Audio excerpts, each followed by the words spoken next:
Today we're going to talk about a story that's just full of contradictions. It's the story of a nation that somehow managed to befriend the West while at the same time it was slowly and systematically crushing its own people. We are talking about communist Romania and its leader, Nicolae Ceaușescu, a man who built this incredible golden image of himself on a foundation of pure fear. Just try to imagine that for a second. Your heat is cut off, your electricity is gone, it's the dead of winter, and the official advice you get from your country's leader is to just put on a sweater. I mean, that single unbelievable quote tells you everything you need to know about the disconnect between Romania's leadership and its people in the 1980s.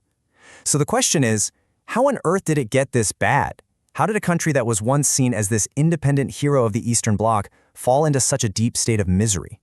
Well, to really get the whole picture, you've got to go back to the 1960s, even before Ceaușescu took over. Because the story really kicks off when Romania starts to very carefully and pretty cleverly pull away from the Soviet Union's iron grip. Now, the big idea that made all of this possible was something called national communism. And really, all it meant was this. Romania's leaders could say, look, we're communists, absolutely, but we are Romanians first. And this became the playbook for everything they did next. It was their ticket to carving out their own path. And when you look at this timeline, you can see it was basically a calculated performance. The leader at the time, Gheorghe Dej, he didn't really get rid of the old Stalinist control, he just, slapped a fresh coat of nationalistic paint on it. That 1964 April Declaration, that was a huge deal, a public rejection of Moscow's authority. And then, to really sell this new image, they released thousands of political prisoners.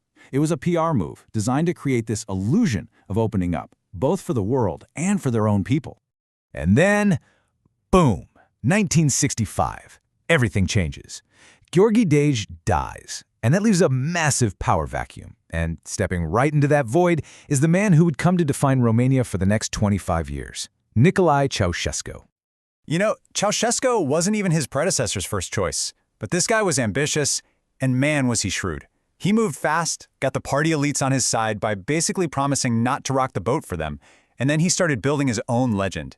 He took all the credit for this popular independent path that someone else had already started. So at the 9th Party Congress, he lays out his grand vision. And on paper, to a lot of people, it sounded amazing. Total independence from Moscow, check. Building up our own industry, great. Telling other countries to mind their own business, perfect. But it's that last point that was the real kicker. The absolute unity of the party and its leader. That right there, that was the seed of the total power he would grab later on. He was offering freedom from Moscow, but in exchange, he demanded complete loyalty at home.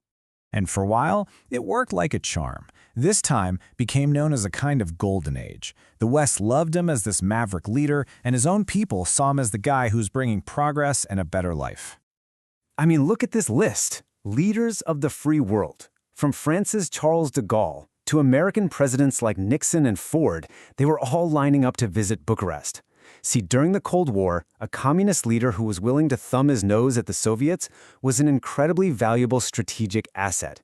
And Ceaușescu played that part perfectly. He became this international celebrity. And back home, life really did seem to be improving. For the very first time, lots of Romanians could actually dream of getting a modern apartment, maybe even owning their own car.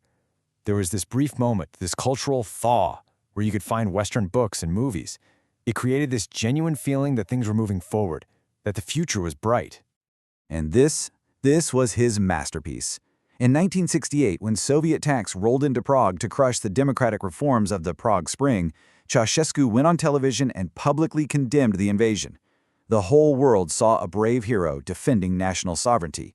But here's the catch they all missed. He never supported Czechoslovakia's democratic reforms. He just opposed Moscow's right to interfere. He was anti-Soviet domination. He was never, ever pro-freedom. But of course, behind this beautiful, carefully constructed image of a golden age, something much, much darker was taking shape. The machinery of total control was being quietly perfected. And that's really the question that cuts through all the propaganda, isn't it? What was the price? What did Romanians have to give up for this national pride and, a few modern conveniences? The answer, it turns out, was pretty much everything that mattered. So the state security, the dreaded Securitate, they changed their methods. They shifted away from the outright terror of the 1950s to something way more insidious. They created a society of whispers. A huge network of informers meant you couldn't trust your neighbors, your coworkers, maybe not even your own family. Every phone call could be tapped, every letter you wrote could be opened. It was a system of psychological warfare designed to ensure the party was in control of every single part of your life. So let's just lay it all out. The illusion versus the reality. That so-called openness to the West, it never meant a multi-party system or actual democracy at home. That cultural thaw, it was incredibly short-lived, and it was quickly replaced by rigid dogmatic control. And that celebrated national independence, well, all it really meant was that the power wasn't in Moscow anymore. It was all concentrated in the hands of one man, Nicolae Ceaușescu. And you know what happens when one person has absolute power? It leads to absolutely disastrous decisions. Ceaușescu's grand economic fantasies, with no one to challenge them or check them against reality, were about to bring the entire nation to its knees. See, Ceaușescu was obsessed with this idea of forced industrialization. He just poured billions into building these massive, energy-guzzling factories that, frankly, produced junk that nobody wanted to buy. The result? Foreign debt went through the roof. It nearly tripled in just 4 years to over $10 billion. That whole economic miracle was a mirage, built entirely on borrowed money. And soon, the Romanian people would be forced to pay the bill. So, facing total bankruptcy, Ceaușescu makes a decision that will seal his country's fate. On the advice of the IMF, he starts this absolutely brutal austerity program. His goal was simple: pay off every single penny of that foreign debt and do it as fast as possible. And his method was even simpler: export everything. Food, fuel, if Romania produced it, it was getting shipped out of the country. The logic of this plan was just devastating. It was a simple, brutal equation. The country's food output wasn't for feeding its own citizens. It was for sale to the highest bidder overseas. So while the government was proudly paying down its debt, the people were being systematically starved. And this is what life became. The 1980s turned into a decade of pure misery. Endless lines for a loaf of bread that might not even be there. Apartments that were freezing cold all winter. Entire cities plunged into darkness every night to save electricity. People were hungry, they were cold, they were isolated, and their only connection to the outside world was listening to smuggled broadcasts from Radio Free Europe. But here's the thing. You can't crush the human spirit forever. Under the unbelievable pressure of this daily suffering, the perfect facade of Ceaușescu's absolute control finally began to show some cracks.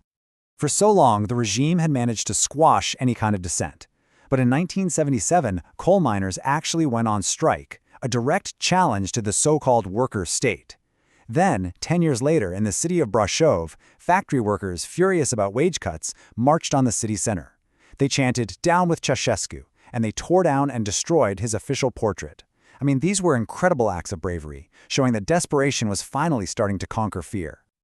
The Brașov protest was crushed, of course, but the illusion of the all-powerful, beloved leader, that was shattered for good. The whole regime was now fragile, just waiting for one final push. The revolution that came just 2 years later wasn't some random event. It was the only possible ending to a story that was built on a terrible, unsustainable paradox.